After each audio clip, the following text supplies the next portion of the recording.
వాళ్ళు వీళ్ళు ఎగిరెగిరి పడుతున్నారు భారతీయ జనతా పార్టీ విమర్శించడానికి. మరి దయచేసి కార్యకర్తలారా మీరందరూ వాస్తవాలు ఉంచండి. ఇవాళ కరీంనగర్ పార్లమెంటు అభివృద్ధి చేసింది మనం. ఇలా ఇద్దరు అభ్యర్థులు ఉన్నారు, గతంలో మాజీ ఎంపీలు ఇద్దరు ఉన్నారు. ఇలా మేం చేస్తాం అని చెప్పి వాళ్ళు తప్పుడు ప్రచారం చేస్తున్నారు. అరే కరీంనగర్ జగిత్యాల ఉదాహరణ చెప్తాం మీకు. కరీంనగర్ జగిత్యాల రోడ్డు చేసింది ఎవరు? ఇవాళ ఒక బీఆర్ఎస్ పార్టీ అభ్యర్థి వీడియో పెట్టుకున్నాడు. ఆయన ఆ రోడ్డు చూపెట్టి ఆయన వీడియో పెట్టుకున్నాడు. ఆయన తీసుకొచ్చిండ్రు పైసలు. ఇవాళ మీరు ఏం చేయనప్పుడే అన్ని చేస్తామని చెప్పుకుంటారు, చేత ఊకుంటారు. మీరు ఏం చేయకుండా చేస్తామని వీడియోలు చేత ఊకుంటారు. మరి పోయినసారి ఎంపీగా పోటీ చేసినావు. పోయినసారి ఎంపీగా పోటీ చేసినప్పుడు నన్ను కరీంనగర్ వరంగల్ రోడ్డు నేనే తీసుకొచ్చానని చెప్పి నీ కరపత్రంలో ఎందుకు ముద్రించలే, ఎందుకు పెట్టుకోలే అని ఎప్పుడు వచ్చినాం కాదన్నా. బుల్లెట్ దిగిందానే చూడాలి. మీరందరూ నన్ను గెలిపించిన తర్వాత మంత్రులను కలిసి నాకు లెక్క ఉండదు అన్న. వీళ్ళంతా అంటే మనల్ని ఎడ్డోలనుకుంటారు, ప్రజలు ఎడ్డోలనుకుంటున్నారు. వీళ్ళు కరీంనగర్ ప్రజల గురించి తెలియదు వీళ్ళకు.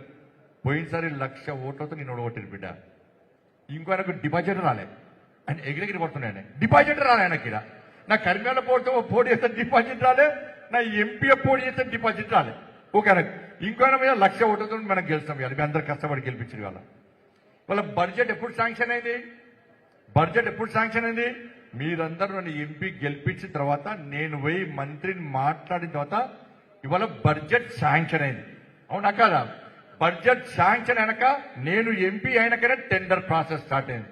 నేను ఎంపీ అయినాకనే నరేంద్ర మోడీ గారు వరంగల్కి వచ్చి వరంగల్ వేదిక మీదుగా కరీంనగర్ వరంగల్ రోడ్కు ప్రారంభోత్సవం చేశారు. అవునా కాదా? మరి ఈయన తీసుకొస్తాను ఎట్లంటాడే? ఈయన ఎంపీ ఉన్నప్పుడు చేసిరా? ఎవరు తీసుకొచ్చారు? ఇలా నేను తీసుకొచ్చి నరేంద్ర మోడీ గారితో మొన్న ప్రారంభోత్సవం. మొన్న ఎంపీ నేను, బడ్జెట్ శాంక్షన్ చేసినప్పుడు ఎంపీ నేను. నువ్వు ఎట్లా తీసుకొచ్చినావు? ఇవాళ ఆర్ఓబి ఇవాళ సిద్దిపేట ఎలికత్తి రోడ్డు ఉన్నది. నేను ఎంపీ అయిన తర్వాతనే బడ్జెట్ శాంక్షన్ అయింది. నేను ఎంపీ అయినాకనే టెండర్ ప్రాసెస్ స్టార్ట్ అయింది. నేను ఎంపీ అయినాకనే గౌరవ ప్రధానమంత్రి గారు రామగుండంకి వచ్చి ప్రారంభోత్సవం చేసిండు. నువ్వెట్లా చేసినట్టు? ఇలా ఆర్ఓబి 154 కోట్ల రూపాయలు నేను తీసుకొచ్చిన. ఆ స్కీమ్ పేరు ఏం పేరు అంటే సేతు బంధన్ స్కీము మొన్న సంవత్సరం క్రితం ప్రారంభమైంది. సంవత్సరం క్రితం ఎంపీ ఎవరు? నేనే కదా, డౌట్ లేదు కదా.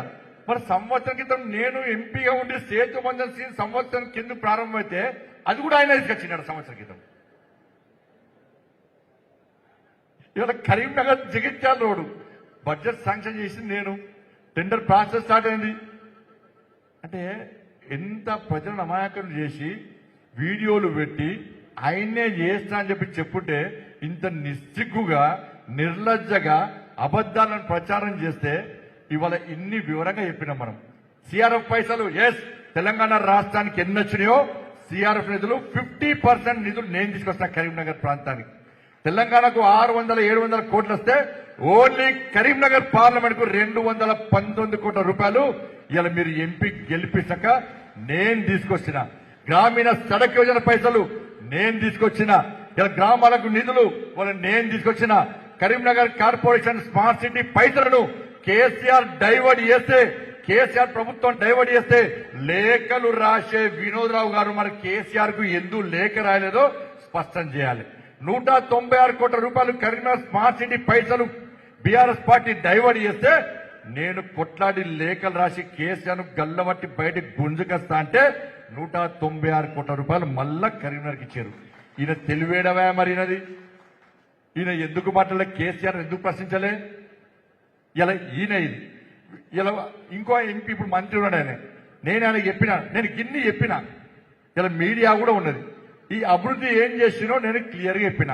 12,000 కోట్ల రూపాయలకు పైగా నిధులు తీసుకొచ్చాను, బుక్లెట్ కూడా కొట్టించినాం.